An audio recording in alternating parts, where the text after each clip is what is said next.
Hi, everybody. I'm Nitika Chopra, your host of Thriving Together, and I'm so excited to share this latest episode with you. I've been wanting to talk to our guest today for a long time. We've been friends through our work together, and we connect, as often as we can, but it had been a while since we'd gotten the chance to catch up. And this was the perfect excuse to make time for each other. So I got to sit down with the incredible Hannah Olson. She is the founder of the company Disclo, which I'm going to tell you a little bit about. And she also founded a company that you might recognize because it was her first company called Chronically Capable many years ago. And now she's doing some incredible work at Disclo. And I had such a fun time chatting with Hannah. We both showed up to the interview, I think it was a Thursday afternoon when we recorded. And we were kind of like, okay, it feels like Friday. It has been a long week. So, it was a very honest interview. And we talked about a lot of different things. And I think some stuff that Hannah doesn't always talk about, just about her own personal journey and things that, are a little bit behind the scenes of what it's been like for her to build this incredible company. So Disclo is a revolutionary HR software that helps companies to automate ADA accommodations at scale. And Hannah's own experience navigating her early career while undergoing intensive treatment for Lyme disease sparked the idea for her first venture, Chronically Capable, which I mentioned earlier. And that grew to be one of the largest and most used disability recruiting platforms in North America. Today, she is known globally for her disability advocacy with recent features in the New York Times, Forbes, Inc. magazine, and so much more. And as I said, I just really adore Hannah, and I feel like I always learn so much from her, even though I feel like there's a big age gap between the two of us. But Hannah has already been doing her entrepreneurial thing for quite a few years, and she's had some really remarkable success. And success is incredible, but it's even more so, and even I think more impressive when the person is able to maintain a level of kindness and care and integrity throughout everything that they do. And I personally really feel that from Hannah.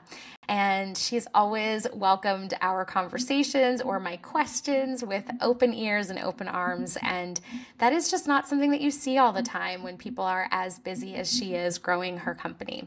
So I hope you enjoy this episode. I hope that it supports you and that you listen to it on your walk wherever you're going or being cozy in your bed.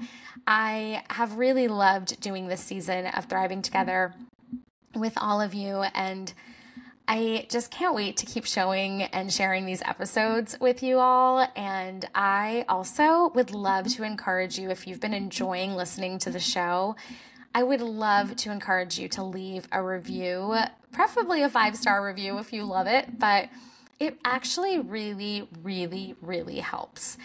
And like so many things these days that are built on search engines, it helps because when you promote, basically by reviewing a podcast, you're giving the internet or like the platform more feedback, and then that goes into their algorithm. It helps them know that, oh, this is a popular show, people are getting a lot out of it. And then that in turn allows us to get support for the show, get even more, dynamic guests, or increase the guests that we're having. They're already like the most amazing humans I've gotten to talk to on this show. But, continue to have some of those humans, those people out there that we really admire on this show.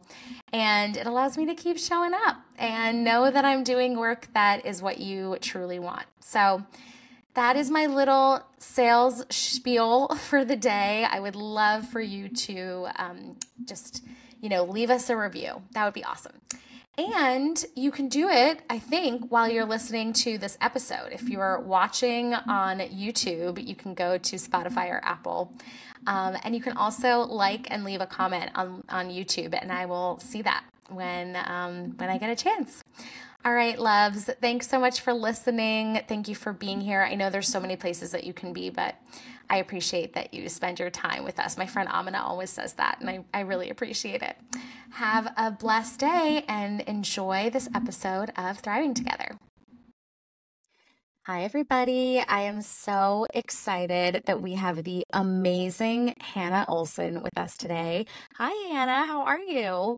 Hi there, I'm doing well, thanks. Excited to be here. I know, I'm so excited, and I feel like we're both just two sleepy founders right now. It's that Thursday slump on a short week. I Real. know, I know. It's so real. And I actually, want to be honest about that because I feel like what we're going to be talking about today is just the incredible work that you have been doing for so many years with the multiple companies that you have started and now as the founder of Disclo and just really taking over the world. I feel like every time I open my LinkedIn, I'm like, oh, there's Hannah doing another amazing thing. There's Hannah doing something incredible. So I'm just really excited to talk to you about it. And I think it's also really important to be honest that we can be tired doing these things sometimes, you know? Yes, for sure. Chronic illness or not, it's Yeah. tiring. It's tiring. It's tiring. And that's not, a negative thing. It's just kind of like also being honest about it. And I wanted to start, so many people know you in the chronic illness space, but I really want people to understand a little bit about your business trajectory, what you've been up to. And as we talk about thriving together, I think it'd be really great for people to know what had you decide to start becoming an entrepreneur and jump into the entrepreneurial space in the first place? Yeah, happy to give some background. And for those who've already heard my story or met me, thanks for tuning in again. But I, unintentionally became a founder, and really, this all came from my own personal experience. I graduated from college back. I'm not gonna age myself. Let's not do that. You can check that. You can figure that out on LinkedIn. But when I graduated from college, I had a PICC line in my arm, which is essentially a permanent IV, and I was hooked up to medication for 8 hours a day for almost 2 years, which you can imagine was really hard to balance with anything in life, just even cooking and cleaning and all the things we have to do. But I saw firsthand just how challenging it was to navigate that while working full time, and more importantly, navigating the conversations that came with that at work. I felt a lot of fear and shame and discomfort around my illness and didn't even know that I had rights. And long story short, ended up starting our first business back in 2018, really out of the need for me to find work and knowing that there were so many people out there like me looking for work who want to work and are able to work, but needed an employer who could offer them that flexibility and support. So we started that business, Chronically Capable, and then during the pandemic, things started to really pick up as the world went remote and people started thinking about flexibility in a new way. And I think it really put the disability inclusion conversation on the map. And we started to learn about a much deeper issue in this space beyond just recruitment, which was around accommodations and disclosure and the discomfort that comes with that process. And I'm sure we'll get into this at some point, but ended up building a new company called Disclo, and we launched that in 2021, 2022, 2022. I don't even know what year we're in, which is really, like we like to say, it's a TurboTax for accommodations is the simplest way of putting it. So yeah, I've now on company two in the disability space, and I think, again, this is all coming from just the need for products to support my own life. And I can't imagine not doing what I'm doing today, but yes, did not intend to go down this path. Yeah, that's so wonderful to just understand a little bit about your journey thus far because I know I've been watching you since I first learned about Chronically Capable and of course now Dislo and just being so in awe that you really saw this gap and this challenge and then created a product to support it and answer some of those challenges and issues that people face. And I just want to know, on that journey, have there ever been times where you felt like, how do I want to say this? I almost want to say, okay, so I'm going to back up. One of the things that people say a lot with chronic illness is that it can be challenging to be an entrepreneur because you have to work in a certain way that can be nonstop and a little relentless.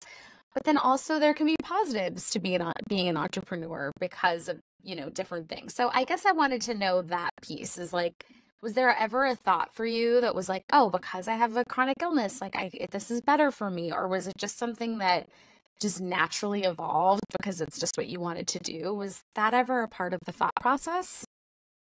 It definitely weighed in.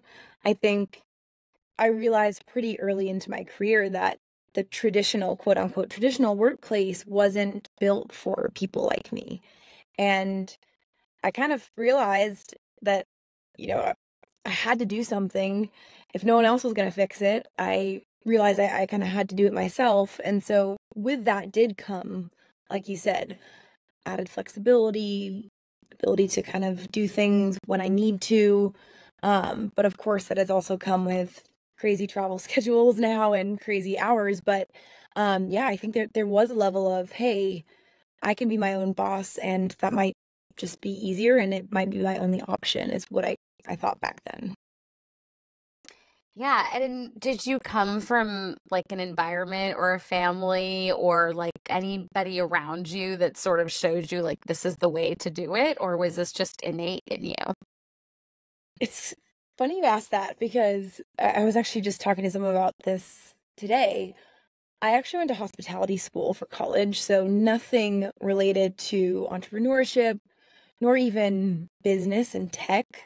I wanted to be a hospitality designer, believe it or not, so designing the interior of hotels and restaurants. But no, I did not come from a background of tech entrepreneurs per se, but my dad runs a small business, and I think just from an early age, I was the kind of kid that was out there selling lemonade and $100 jewelry that no one wanted on the street. So I think I've just always been someone who likes to create things, but I don't think it was something I necessarily ever planned or saw coming. That's so interesting because, again, I just feel like, when people look at some of the things that people have created, it can be so easy to assume or, just be like, oh, they must have had like a ton of experience in this one thing. Or, if anyone's watching the YouTube video, Hannah's making a face like, absolutely not. That is not I didn't true. even have that much work experience, so let's be clear. Right? I was Yeah. 21 years old. Yeah. So what gave you, was it confidence? Was it like, what had you be like, oh, I'm going to do this? I think it was a mix of things. One is I do consider myself to be a pretty confident person or pretty outgoing in the way that if I set my mind on something, I'm gonna do it. And Yeah. you can tell me not to, but I'm still gonna do it. So I think that was a big piece of it. But the other way, reason again, I touched upon this, but at the time I felt so hopeless about the workplace. My perspective has changed greatly since 2018, 2019. But back then I felt like there really was no place for someone with a chronic illness. And now, or at that time, I felt like if I didn't do this, then what am I going to do? What's going to keep me going? What's going to pay my bills? And so that was the other kind of factor. And then the other was just realizing that this was so much bigger than just me. It was a problem I experienced, but as I started to go on all of these online communities and forums, I would read hundreds and hundreds of messages of people saying the same exact things as I were. And so I knew that there was a market of people that needed help. And today I get to look back and think I pretty much have the coolest job ever because I get to help people like me back when I was in that position in finding and retaining work. And I think that it all came full circle. But yeah. Yeah, that makes a lot of sense. Yeah, like that's why I just kept asking sort of the same thing and wanting to get to that heart because I think that a lot of people are driven by that, especially when you're dealing with something like a chronic illness and you're going through something so personal. And to speak to what you just shared about knowing that this is so much bigger than you and there's so many people going through something similar, I personally have had to work on not taking on the world's problems while also wanting to help other people, right? It's this like very nuanced, fine line experience for me at least. And so I just wanted to know, how that has been for you. Have you had to work on your boundaries? Have you felt like sometimes that bleeds into your personal life? Have you felt like you've had to reorient yourself as you're going after, really this big mission in supporting other people with this huge challenge that millions and millions of people are dealing with? Have you ever felt like that's impacted you personally in any way? And have you had to navigate that at all? 100%. I think anyone who's in a position like me in any industry or field where you're supporting something that a huge part of what you're doing is your identity. I mean, you're the same, right? You're helping people out there living with similar pain points as you live with, and that can be psychologically exhausting.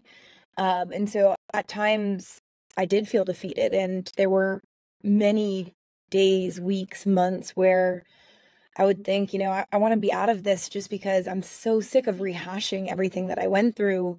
And I took a step back a few years ago and actually for several months stopped talking about my story and started focusing on stories from the community.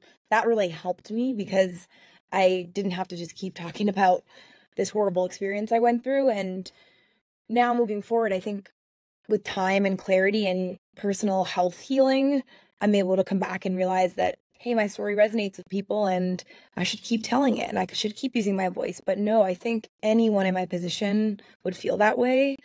If you haven't felt it yet, you will. But I think continuing to get that inspiration and that push to keep going, that drive, that's what I had to do. And that sometimes has to mean taking a step back. So yeah, there's been highs and lows, I think, in many regards, which I'm sure we'll Yeah. touch upon more of them.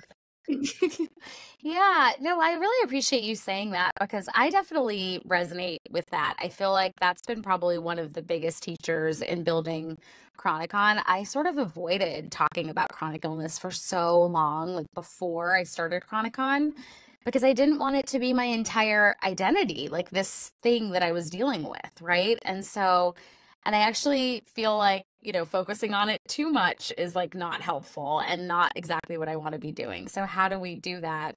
But also be really committed to this change and knowing that we're not alone and there's something that we need to do about it.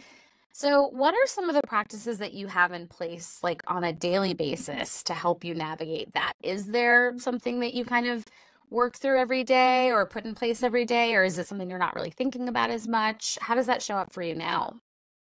Yeah, the last 5 years has been a huge lesson, and I've learned so much that I never expected to have to learn. Um, and I haven't been perfect along the way. I've messed up, I've broken down, I've been tired, I've been sad, all of the things. But I think what really has helped me is taking a step away at night. I used to stay up super late, checking my emails, talking to people, responding to anyone at any point in time. And it became all consuming. I would be at dinner and below the table, sitting there responding to people. And it became my entire life and my entire identity. And so in practice, I try to every single day. I'll check my emails, but I usually do not respond to anything after hours. I try to make sure I go on a walk in the afternoon, get out there with my dog. Having a dog has been a really helpful thing for me through this whole process. But then also just learning my boundaries and learning to say no to things. I'm a yes girl. I say yes to everything. If someone's like, fly out to California today and then fly back tomorrow, I'll do it. And then I'll be exhausted and jet lagged. And so I've started to really just have to communicate my needs. I get COVID very easily. So that's another thing now today with travel of just being very upfront of, hey, if I'm going to be somewhere, I need to make sure everything's good, that I'm going to have the time to really rest my body. And so just learning those boundaries has been a huge lesson, and I'm still not perfect at it, but we're getting there. Cooking's been Yeah. helpful too. Oh, cooking. Oh, tell me more about cooking. I'm obsessed with cooking. That was a COVID hobby. We were actually talking about this in my house last night because when I met my partner, I was eating chicken nuggets and Annie's mac and cheese pretty much every single day for years. And so when COVID hit, I was bored and started to cook. And now that has been a huge release for me. Every day, as soon as I'm done with work, just being able to not look at a screen, create something, do something with my hands, enjoy Mm. that creation, I think has been a really, really therapeutic thing for me that I never expected to like, considering my past habits of mac and cheese and chicken fingers.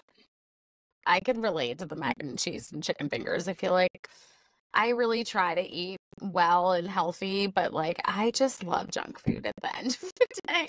I mean, I do still eat really healthy and I don't indulge in junk food very often, but like when I'm craving something, it's like that's what I want. I don't know. So I really relate to that. And I also really appreciate what you're saying, and I feel like I'm taking notes too internally about having those boundaries because I'm such a creative person that sometimes like when the creativity strikes, I'm just like, okay, like we are on. It doesn't matter what time of day it is, what's going on. I just got to be in that creative zone. And there's a part of that that I actually really like. So that's not such a bad thing. But I really love that I feel like I do the boundaries thing with certain things like Slack. I'll have like, time limits on that and like I won't get notifications past a certain time. But email and things like that I'm not as good at. And I'm just taking in what you're saying about that and how helpful that must have been for you. And I think one of the important things too is like, do you feel like when you put those boundaries on, do you feel like you've seen positive results from it? Do you feel like you've gotten more stressed because you have less time to focus on it? Have you felt like time has expanded? Like, what has that process been like for you? One thing that's separate from me, but I've realized that not responding to an email until the morning, nothing happens in those 12 hours or whatever. Everything's going to be okay the next day. I used to have so much fear around, have to get back to this person right now. I'm going to lose the deal, or I'm not going to be able to do this. Everyone else has families and dinner and TV shows to watch after work. It's okay. The world's not going to end. So coming to that realization has been a huge thing for me. But yeah, I think just having more time for things outside of work, that's really opened up for me and changed. I've been at it for 5 years and I feel like I've missed a lot of things. I've missed weddings. I've missed things that I want to be there for. And so it's a very intentional thing I have to do, but it's it's what you got to do for the people you love too. So just Yeah, got to I show up. love that. Yeah, that's so important. And I do think it's something we have to train ourselves to acknowledge and realize that, the world will still keep going if we answer this 12 hours later or the next morning.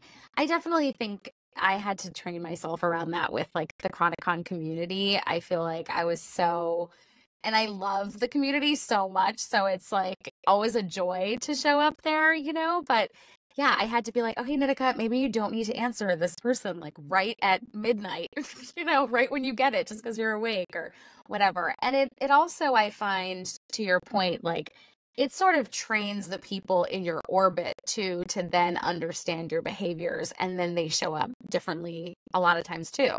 Have you found that? Yeah, it's hilarious. Totally. I have totally found that. Um, our work has and our team has changed so much in the last few years. It was two of us for so long, and now having a bigger team, it's just so different and there's so many other people involved and I'm extremely vocal. Don't bother me between 5 and 6:30. I'm usually cooking and people now respect that, but before I used to sit there and stop and respond to things and I always say to people don't email me. Don't message me between these hours and people listen. They're like, "Okay, that makes sense." And so Yeah. I think it's a practice that's uncomfortable for a lot of people, but you gotta set the boundaries. And again, I am not perfect at this, so still learning, as I'm sure you are too, but Yeah, it's an everyday practice. I feel like there's sometimes when, my nervous system is is chilled out and I can like set these boundaries and be like, okay, I'm good. And then there are other times where I feel like I'm upside down and I've like forgotten that I had boundaries in the first place. So it's totally a learning process. And I do want to shift gears a little bit and talk a little bit about Disclo, which is, your second company that you mentioned and that you're working on every single day. And I feel like every time as I was saying, every time I open LinkedIn, I'm like, oh, they're partnering with this amazing company. They're doing this amazing job. Like, this is awesome. And I think what I'm really excited about is that workplace accommodations have, in my understanding, my limited understanding, because I've not been in like a traditional 9 to 5 like a lot of other people have. But in my understanding, it's just always felt for a lot of people like your accommodations are sort of like in a box somewhere and nobody kind of has access to them. And like if you try to get access to them, like you're actually kind of doing something wrong, but that's so weird because you're just trying to get your needs met. So it's kind of like this Twilight Zone experience of like, I don't understand, like there's no roadmap and there's no ending and there's no beginning and all of that. You're just kind of lost in the dark is the experience I've been sort of told a lot of people have. So I'd love just to understand, because there's going to be a lot of people listening that, could really use something like Disclo. And so I'd love for people to understand who uses it, first of all. Like, is it a company that's like a small sized company where there are entrepreneurs, or is it a company that's much bigger? Is it something we can use individually? Like all of those kinds of things. So just to paint the picture a little bit of what was happening before we started Disclo, you're completely right. This entire process has been very confusing to most people, and so many unknowns of, when do I do this? Do I disclose during the interview? Do I disclose when I get hired or 6 months into the role? So many people just don't even know when to do it, if they should. They don't know the benefits. And then, unfortunately, the way that this process has existed thus far, it's really uncomfortable for people. And it requires you to go to your doctor, you have to get a doctor's note, and then you have to bring that back to your employer and out yourself in a way. And there's a lot of pain and fear around employers knowing the very sensitive details around your condition. It's something that's very private, and 9 times out of 10, or 99% of the time, I should say, it's irrelevant. And it shouldn't be part of this conversation. And you have no idea where that's going and who's touching that, who's seeing that. And so we decided to take a page out of TurboTax's book. I'm sure you've used TurboTax before, and you've seen that it's really taking something complex and making it a step-by-step guided process to walk you through, educate you along the way, offer support as you go. And we built a system to allow you to disclose, ask for an accommodation. We help to verify that with your doctor, and we don't pass that off to your employer. So that information can be private and confidential, because it is relevant to the conversation. So we verify that and make sure everything's all set. And we don't tell the employer your specific diagnosis unless you choose to do so. And that creates this really safe environment for people. In terms of kind of who we're working with and the kinds of companies, it's really a range. The ADA applies to all companies with 15 employees or more, but I'd say we skew a bit larger than that, the smallest being about 100 employees and the largest being, at this point, I think about 30,000 employees. So it's been a big range, and every company has completely different practices that they've been doing and policies. But it's been really, really fun just seeing how many employers are starting to embrace this. This was a very taboo subject a few years ago, and fell very, very low on people's priority lists, and that has changed a lot since COVID. And so it's a really interesting time to be in the accommodation space for sure.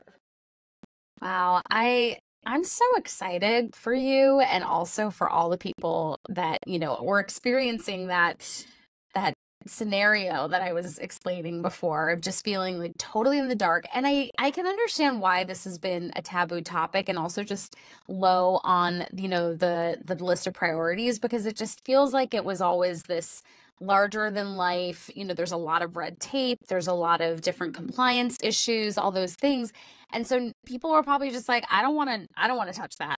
So we'll just kind of not deal with it for as long as we can. But people are really being impacted by that. So I want to back up a little bit of what you were saying around the, TurboTax for accommodations. So I'd love to make it a little tangible. So like, for example, if I'm getting hired at, XYZ company, and I'm going through the hiring process, and I have 3 chronic illnesses, and so then I go through the process that you have, and I say I have these chronic illnesses, and like, how, you know what I mean? Like, can you say a little bit more? I'm a tangible, like, visual learner, so I always like to go through that. Of course. So it is structured as a web application. So there's not an app currently. So you'd Hmm. either access it from your phone or from your computer. You go through and we have a lot of helpful kind of videos and education to help folks feel comfortable, resources. We have 24/7 support for folks who have questions and support and kind of want to understand the process better. And we have ADA experts on staff to help support those questions. But really what the way that it actually works tangibly is folks will disclose their condition or conditions, and then we actually help to identify accommodations based off of what you've disclosed. So if Mm, you were someone with a hearing impairment, for example, we may mhm. suggest things like screen reader software or live captioning or a live interpreter. So we help to actually identify accommodations as well, because that's another huge pain point of folks not even knowing what to ask Yeah. for. Of course, you can also select your own and or search from our database, but we really help to kind of identify what kind of support you need and then help you to fill out all the details in a really safe and confidential manner so that you don't have to worry about writing an email to your HR manager and figuring out what am I going to say, what should I include and not include. We help to make sure that all the correct details are submitted, and then we help you to go back and forth with your employer and negotiate the accommodation, because not all accommodations are reasonable. And so in certain cases, you might have to ask for something else, or the employer might suggest a different software. And instead of having to go back and forth or have kind of awkward meetings in person, we've helped to really structure that and make it very safe. And so, yeah, it's a very the reason I love the TurboTax reference is because it's such a step by step guided Yeah. process. And I think that experience has really translated well for employees who often just don't even know what they're supposed to do in this process, and we tell you. And so Yeah. that's been a really positive employee experience. Yeah, and I love that you keep mentioning the word safe, because that is such a rare thing to find with technology. Honestly, I feel like that those two words don't always go together. But this is really structured so that they will. And I think that's so great. And I think that is really the thing that you hear from so many people, that they're in these experiences, they want to get hired, they want to do great work, but they just don't feel safe to be their full selves, or to fully express or show up as they are, or when they're going through a flare and all these different things. So the fact that you've built something that can really like guide them through that, I think is just such a gift. And if anyone's listening, honestly, and like works at a company that, could be eligible to use this product and Disclo, and learn more. I honestly, I mean, this is not an ad, but I just feel like you should totally just like go to the Disclo website and see if it's possible, because yeah, I think it's just something that's genuinely very needed. So I'm so proud of you and so happy that you're doing this. It's really incredible. Thank you. I appreciate it, and it's been fun. I think the most exciting recent things to call attention to in the disclo world, if you're still listening here, is that we started with employees and helping current employees at organizations, but we recently launched a new product under Disclo called Disclo Hire, and it's actually specifically catered towards interview accommodations. So, helping you when you're going through the interview process, and it actually applies to any candidate at an organization that uses Disclo Hire. So, anyone would be invited immediately during the interview process to disclose and ask for an accommodation. And so, we're really trying to invite folks from day one to be able to access support instead of having to wait until you get the job not knowing if this employer is going to hire you, and really making it safer for applicants because so many employers do discriminate against folks when they do disclose, and they'll cancel your interview, or we hear tons and tons of horror stories around that. And so that's another new product that we're really excited for folks to start using and get to have that support from all the way from applying to a job to 10 years in the same role.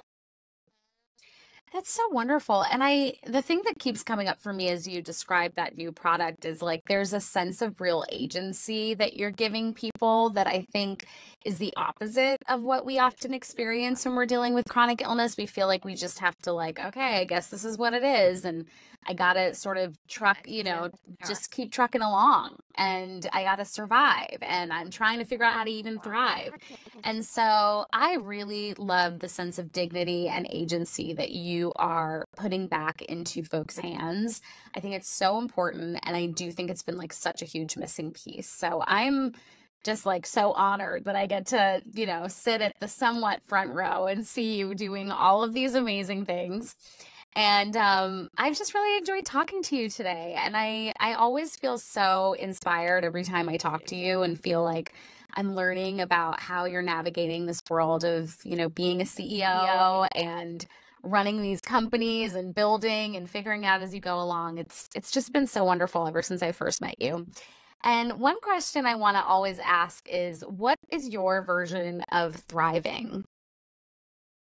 Do you have a Also, version? it's been great seeing and catching up with you as well, just to note. My version of thriving, I think my version of thriving, I'm going to go with balance today because I feel like we've had that as a big part of this conversation. Doing everything isn't always the right thing.